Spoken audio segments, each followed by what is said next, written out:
retirando os antigos partidos e adotando o bipartidarismo. Arena e MDB, Aliança Renovadora Nacional, é pró-militares. É a situação. MDB é a oposição. Movimento Democrático Brasileiro. Então os militares dizem, nunca foi ditadura, tinha até partido. Olha aqui.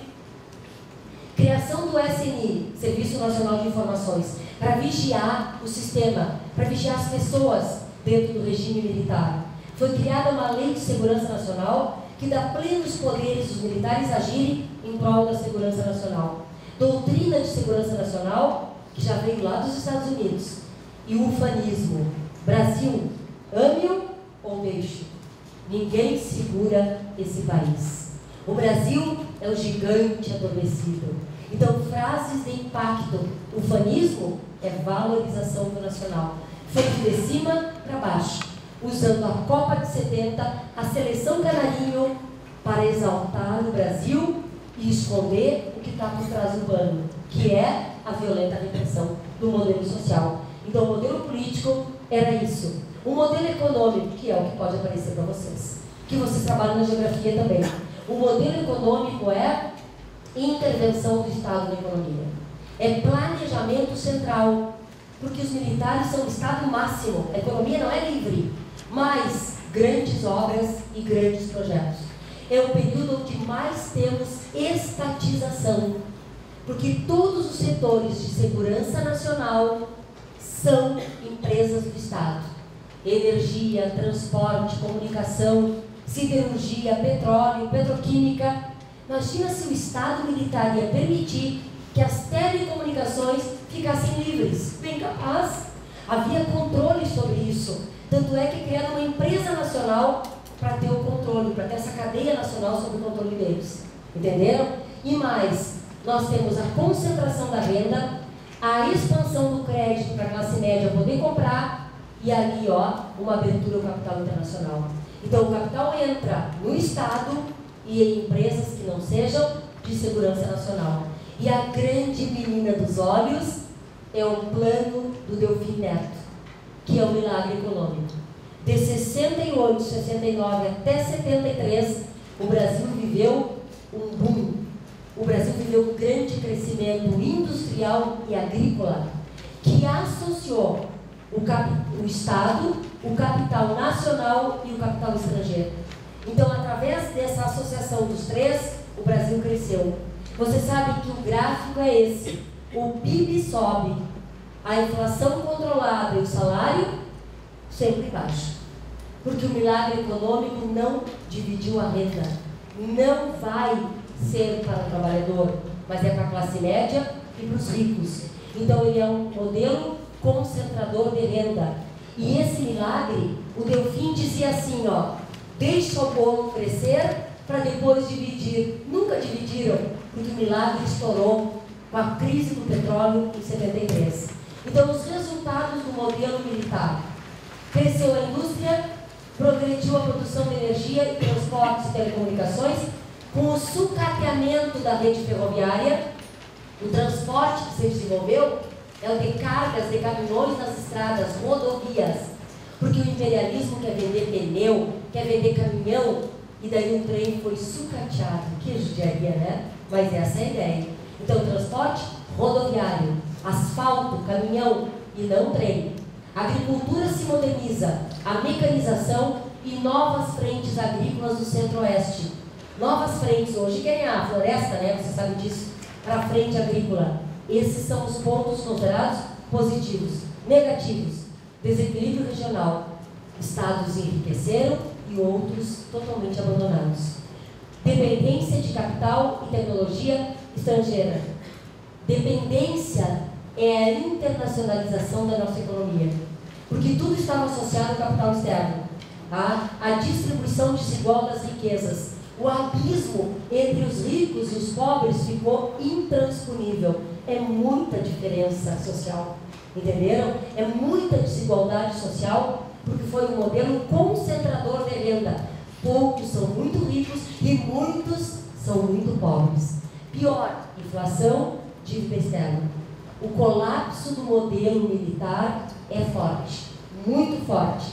Tanto é que nós temos ainda a herança, a ameaça sempre da inflação nos rondando. E aí no modelo social, que eu acho mais difícil aparecer, a repressão, o controle dos sindicatos e as entidades de classe. Jura que eles iam deixar a OAB, o CREA, o CREMERS dos médicos e tal? Isso tudo era controlado. Fechamento dessas entidades civis, UNE e todas essas entidades, a gente não podia se associar. As greves tornaram-se ilegais. Eu vou dizer uma coisa para vocês, até jovens que estavam reunidos em qualquer cantinho, a polícia já vinha para dispersar, porque tudo podia ser conspiração.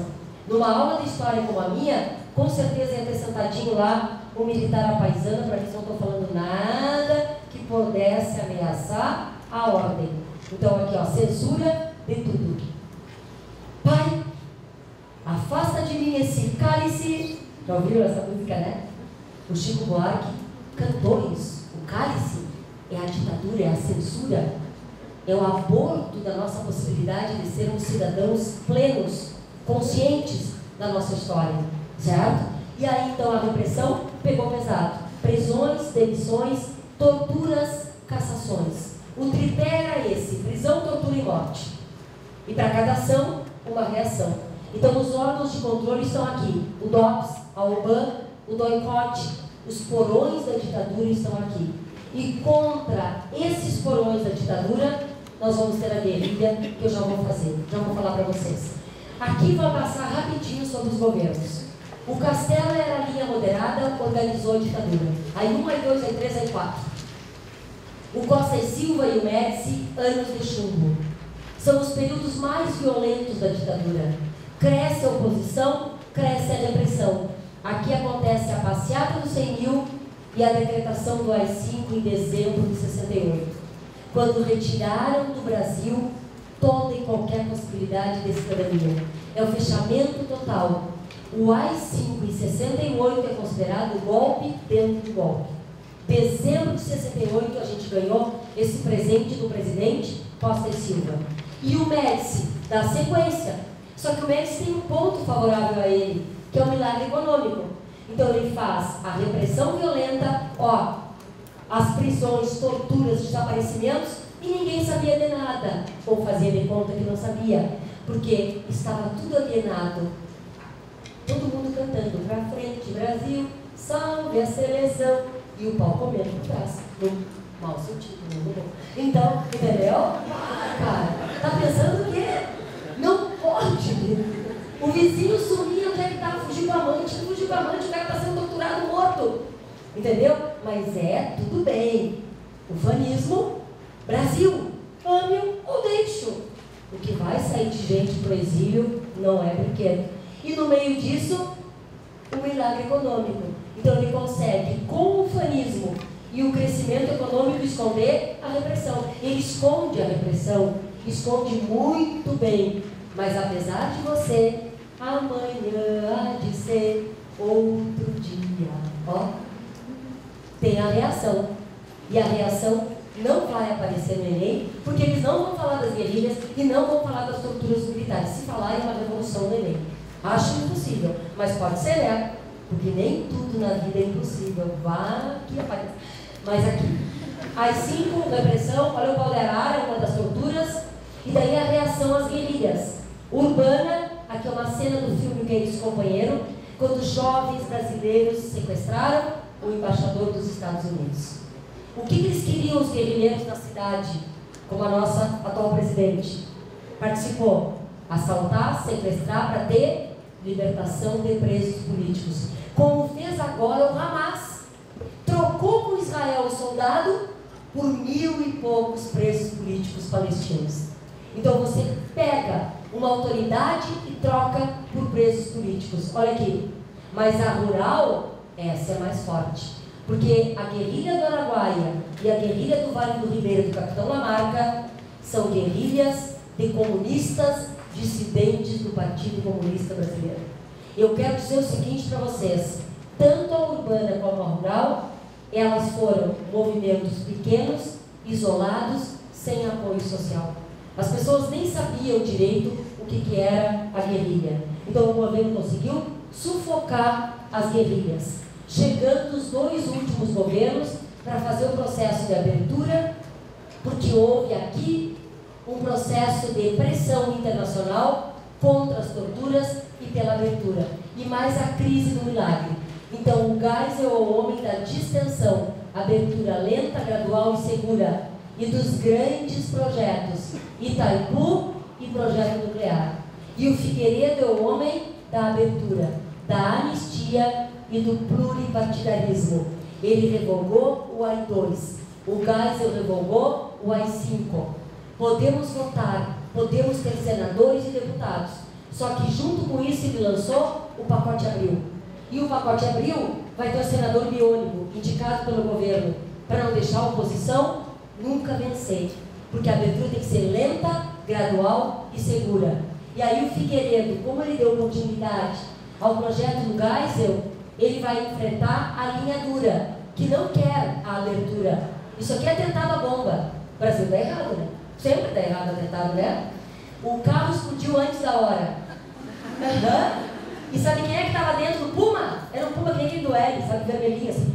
E sabe quem é que estava dentro do Puma? 2 militares. E explodiu antes da hora. E daí eles conseguiram saber que os atentados a bombas eram dos próprios militares para impedir a abertura do Brasil. Porque eles queriam dizer que os comunistas estavam chegando de novo. Só que o tiro saiu pela culatra. Então o Figueiredo, com toda a sua grosseria, porque ele disse que preferia cavalos do que pessoas, ele bancou a abertura. Sério, ele bancou a abertura. Ele bancou a abertura e deu continuidade. E aí teve a grande campanha, onde eu botei das diretas já? Tá lá. Grandes comícios pela eleição direta para presidente. Não adiantou nada, porque não foi aprovada a emenda Dante de Oliveira. A eleição para sucessão foi indireta. Então não vamos ter uma abertura democrática de fato. Vai ser uma democratização ainda, porque vai ser eleição indireta. E aproveitando com vocês, 68, eu tenho que dar uma passadinha pelo mundo, eu não posso ficar só no Brasil. 68 é o ano que abalou o mundo. Por quê? A França vai viver o movimento estudantil, é proibido proibir. O Brasil vai ter a morte do estudante, a passeata dos 100 mil e o AI-5. Nos Estados Unidos, o assassinato do Martin Luther King. Faça amor, não faça guerra, contra a guerra do Vietnã. E Woodstock. Tira o sutiã, sepela, né? Quer dizer, Woodstock, com sexo, drogas e rock and roll. Faça amor, não faça guerra. E abertura, liberdade. A primavera de Praga, judiaria. Os tchecos queriam democratizar.